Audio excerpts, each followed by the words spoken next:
Mark Rogers TV talking Big Ten football with the Wisconsin Badgers in the driver's seat in the Western Division following that 56 straight points demolition of Nebraska in Madison last weekend. But they've got to continue to rack up the wins to finish off the season with Minnesota and Iowa with an opportunity the next couple of weeks. So we bring in Sam Hoppen of No Coast Bias to talk about the Badgers, to talk about the Hawkeyes.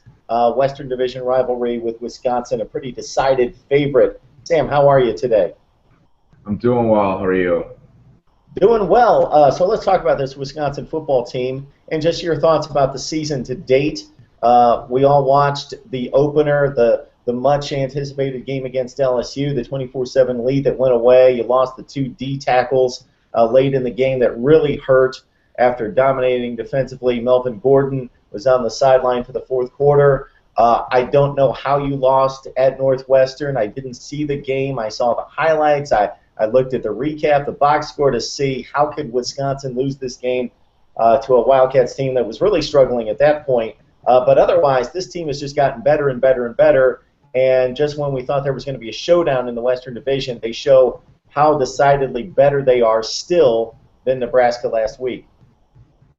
Yeah, I know watching the first game at home, that was definitely a tough loss to see that big lead go away, and having Gordon out in the fourth quarter, that was definitely something that we weren't very fond of, but we needed to make sure he was safe for the rest of the season. And you and me both, I don't know how we lost at Northwestern. We are markedly better than them, and it was just one of those fluke games that college football throws your way every once in a while. But since then, we've shown a lot of promise and got, like you said, getting better and better. And Gordon's getting back to his full potential, and hopefully is making his way to New York for the Heisman Trophy. I guess the Big Ten's trying to spread out the best matchups, because if you look at the way they schedule the East, they kind of divvy up the games throughout the season in regards to what appear to be the best matchups before the schedule's made. In the West, they backload it right at the end of the season. It's Nebraska, it's Wisconsin, Iowa, Minnesota, all going head-to-head. So despite the big win against Nebraska, there's still work to be done with Minnesota, very competent team, coming up in a couple weeks, and this week against Iowa. The Hawkeyes not performing maybe up to what we expected, especially that demolition that they took at the hands of Minnesota. But just your thoughts about where the Badgers stand in this, the excitement around this Western Division race. Yeah, I was looking at the schedule a week or two ago, and Iowa popped out in my head a little bit more, just because it's an away game where it's going to be probably one of the clinchers, hopefully, for the division. Minnesota, we've handled them quite well over the past decade or so, so I don't think anyone here in Madtown is worried about that game much. But Iowa's been at our heels for the past couple of years, and every time we play them, it seems to be a good game. So I know me and a lot of my friends were all looking forward to a good matchup this weekend, but hopefully we can pull out the win and Gordon can keep doing what he does best. Yeah, you bring up last year's game. It was 28-9 Wisconsin on the surface, but if you dig deep into that one, Hawkeyes were sticking around within 5 points midway through the fourth quarter before Wisconsin tacked on a couple scores. Melvin Gordon is the guy that everybody's talking about around college football after this number's still trying to sink in. 408 yards against a Nebraska defense that's obviously not great, but it's not like some of the record performances in rushing history against some of the lesser teams in lesser conferences. So for Melvin Gordon to not play the fourth quarter and to only carry the ball 25 times to run for 408, that's got to be one of the best performances you've ever seen. Yeah, being at that game and watching the snow fall down as he broke that record, it was a sight. I mean, it was unbelievable. We had fans cheering, everyone was having a good time. The fact that we were up so big at that point too certainly helped, but it was single-handedly one of the greatest performances I've seen by an individual player, and at any level of the sport. I mean, it was complete dominance pretty much from end to end. And you mentioned that he didn't play in the fourth quarter. That just blows my mind even more, because that's a whole quarter that he could have probably racked up another 100 yards. But obviously the smart move to take him out and risk him getting hurt so we can have him for the last couple games. Yeah, we referenced last year's game against the Hawkeyes. Again, 28-9, but much closer than the score would indicate. The Hawkeyes held down Gordon to 62 yards, but James White exploded for a buck 32. They've got a capable front. This Iowa program's kind of leveled off after having some really nice seasons, midway through Kirk Ferentz's stay there in Iowa, going to some BCS bowl games, New Year's Day bowl games. The last couple of years have been a bit down, but they're a pretty proud unit and defend the run rather well. So that's obviously the key to this game is their front seven against that Wisconsin offensive front. Yeah, I think Iowa. I've looked and it looks like they're pretty good at protecting the ball and keeping it and making sure they're controlling the clock as much. But if we're able to just run the ball, I mean that's.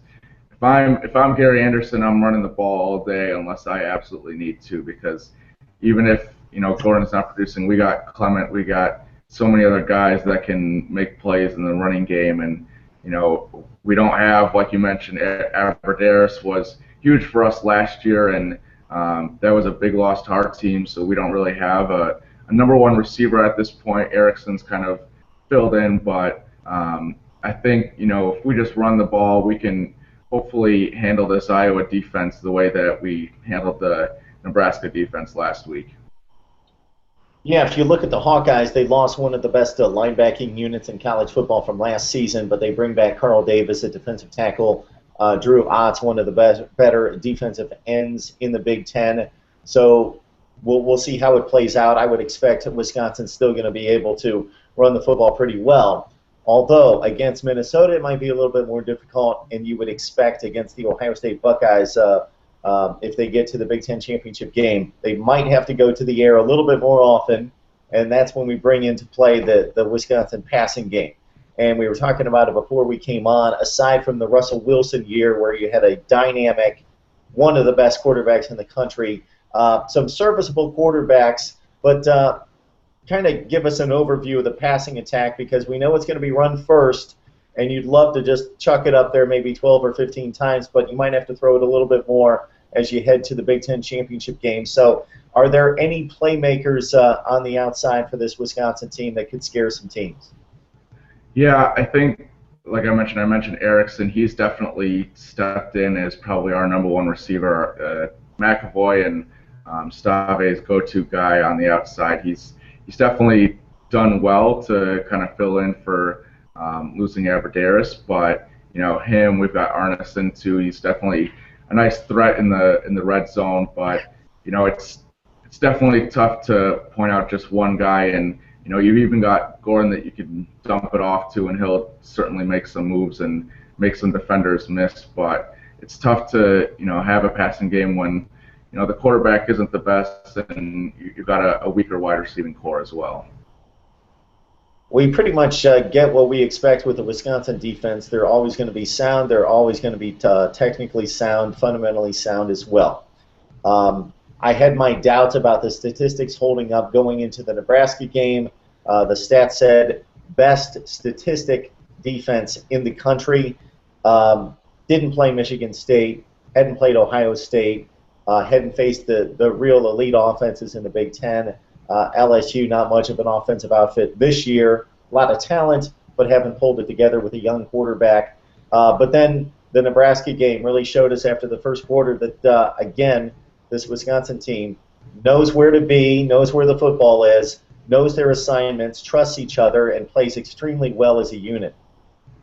Yeah, I've been pleasantly surprised at how well the defense is playing. And like you said, they're statistically good. They haven't necessarily played the best offenses in the country, but I think they're getting the job done against the teams that they should be holding to 10 points, 14 points. So the fact that they're able to come out week after week and be consistent, and we've got the players, we've got Landish and the Trotter brothers, filling in for missing Borland now.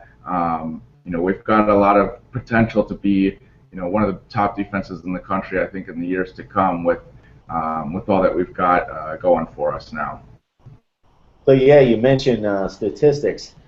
Giving up just about 4.3 yards per passing attempt. That's not per rushing attempt. That's second in the country, third in the country in yards per carry at 2.4. Again, getting the job done, and Nebraska's pretty explosive on offense. And after the first quarter, it was certainly Wisconsin locking down the Nebraska offense. Any concerns with Iowa in front of you, and then a game against Minnesota and getting to the Big Ten championship game? Yeah, like I said, I think Iowa was the game that popped out to me most, just because it is an away game. They're going to know we're going to be pounding it down their throats with Gordon every chance we get. So hopefully we can try and figure out some unorthodox ways to get it to Gordon, to get it to Clement, and get the yards that we need and the scores. But I'm confident that the defense will hold us in it as well. If for some reason they limit Gordon to less than 400 yards this game. But I'm looking forward to the next couple of games. They'll certainly most likely be closer than the Nebraska game, but we've got a lot going for us, and I think we're poised to get to the Big Ten championship again this year. All right, Sam Hoppen joining us from No Coast Bias. Please join him there, writing some good stuff on the Big Ten and Wisconsin in particular. Sam, thanks so much for joining us. Yeah, thanks for having me, Mark.